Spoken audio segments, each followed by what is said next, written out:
We do have breaking news right now. LA Unified Superintendent Alberto Carvalho is speaking right now on immigration enforcement across LA.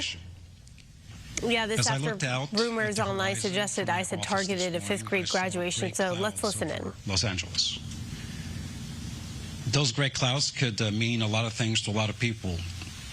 I interpreted them as clouds of injustice, clouds of fear, of intimidation, clouds that seek to scare the best of us into dark corners that for decades we promised ourselves and the rest of our nation we would abandon and prevent those who experience the most fragile of conditions from ever descending into those places. We are one. At Los Angeles Unified, we have a commitment to protect the rights, the opportunities for every single child, every one of our workforce members, and the families we serve. No questions asked. We do so with courageous determination, and for those who doubt it, despite the insinuations or accusations, we stand strongly on the right side of law. We are upholding the law. Every student in our community, every student across the country has a constitutional right to a free public education of high quality without threat. Every one of our students, independently of their immigration status, has a right to a free meal in our schools. Every one of our children, no questions asked, has a right to counseling, social and emotional support, mental support, in addition to great education. Our schools are safe places. Our schools are places of education and inspiration, not fear and intimidation. Many of us here are immigrants or children of immigrants. We would be hypocrites if we took a step backwards from the position of protecting those who today face what our parents or ourselves faced years ago.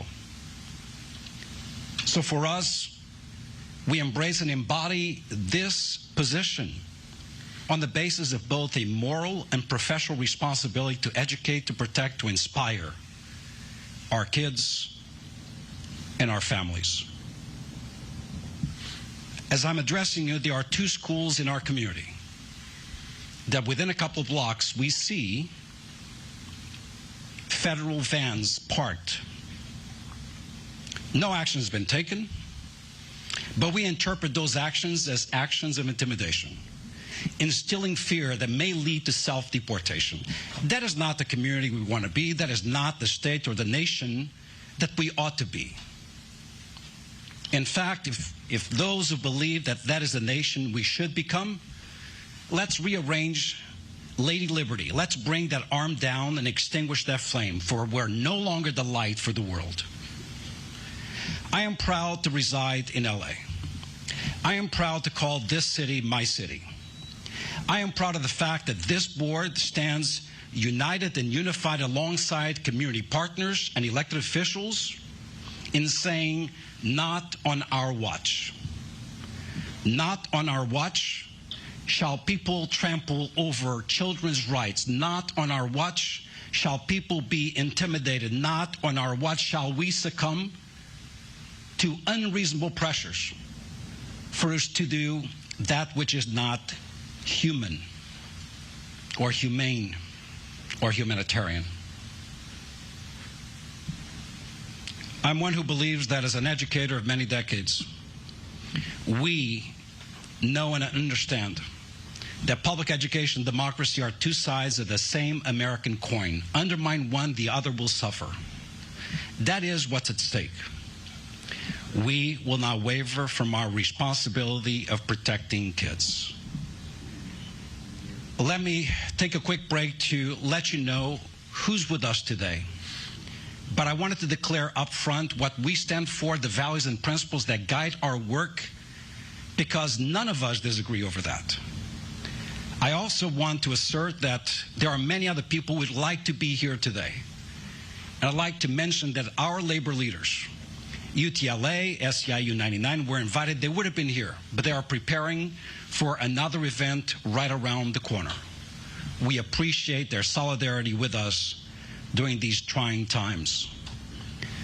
We have with us today our board president, Scott Schmerlson, our Board Vice President, Rocio Rivas, School Board Member, Mr. Nick Melvoin, School Board Member, Ms. Carla Griego, School Board Member, Ms. Gomez, and School Board Member, Ms. Ortiz Franklin will be joined in a little bit by School Board Member Charlotte Newbill.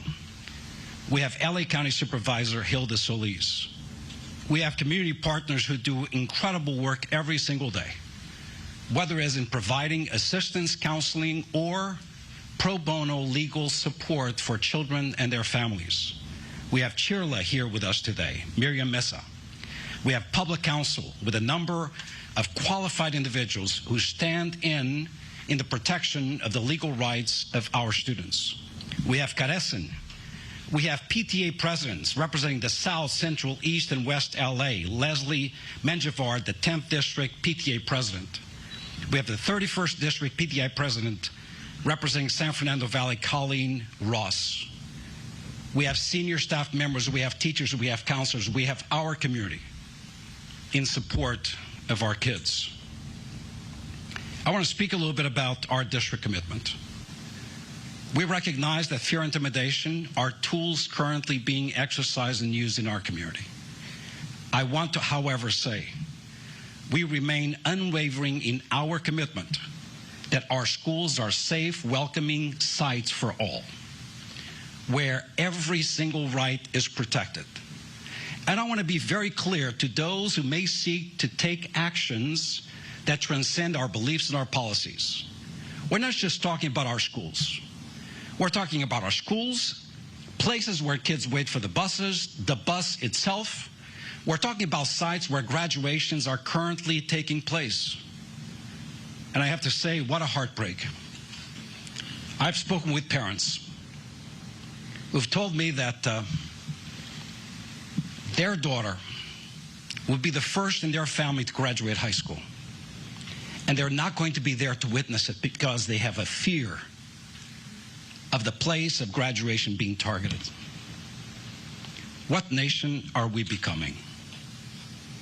Who in their right mind would accept that reality? So I want to be reassuring to our community. Every single graduation site is a protected site.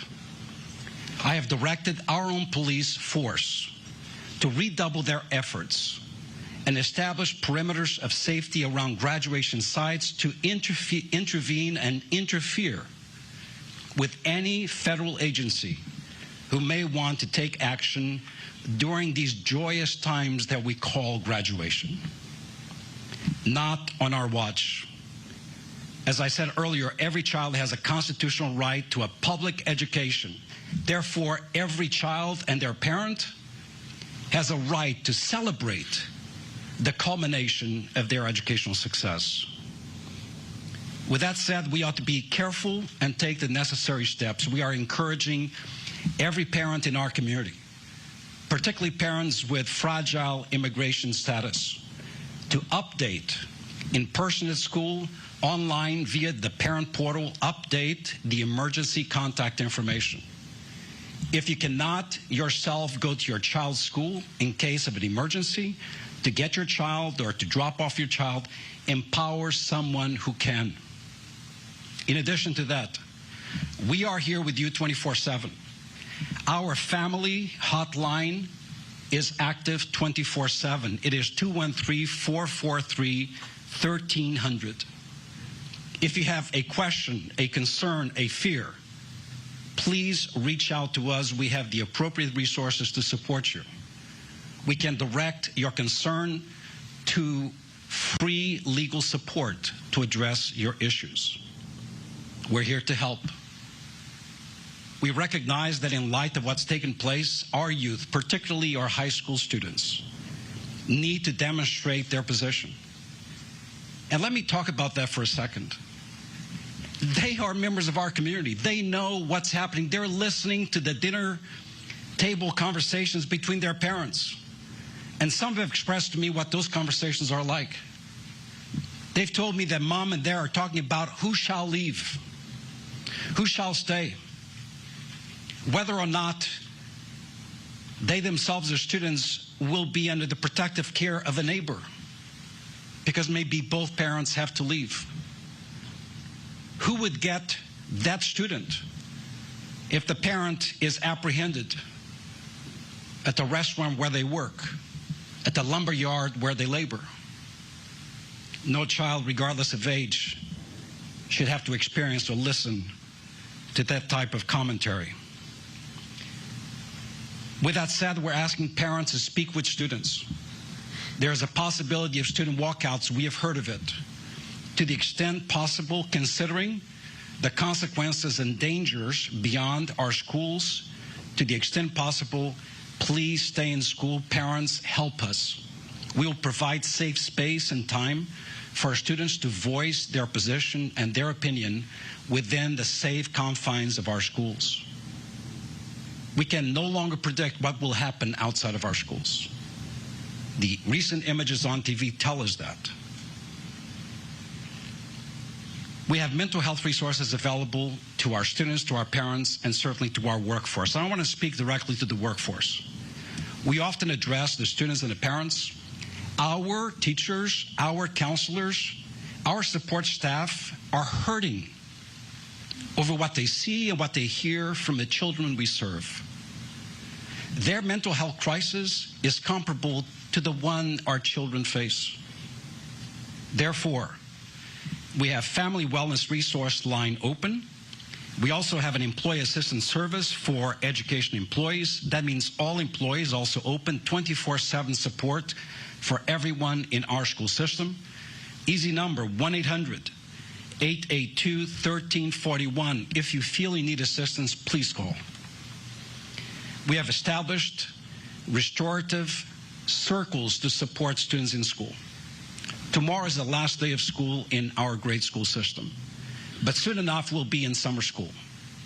June 17th through July 16th, we will operate Summer of Joy, summer opportunities for all students. I don't want the current pervasive fear to deter parents and students from doing the right thing for their kids. With that said, we are going to amplify the number of schools providing summer school services to reduce the travel time for families on our dime. We will provide convenient transportation, but also as a protective measure for our students, so that parents and kids can avoid what could be a difficult walk to school considering the imminent dangers. We will also open up virtual opportunities for students who may have extreme fear regarding attendance at their neighborhood school. I want to speak a little bit about the graduation and culmination ceremonies. What happened over this weekend could not have happened at a worse time. The lion's share of our graduations are happening today and tomorrow. In fact, over 100 graduation ceremonies between today and tomorrow. We will protect every parent, every child, every workforce member. We've instructed our principals to not create lines, to not restrict access. As soon as they come, they will enter the venues where the graduations are taking place, reducing the risk for them while on the street waiting to get in. We also have authorized the principals to allow parents to remain at the venue for as long as it takes, should there be any immigration enforcement action around the area where the graduations are taking place.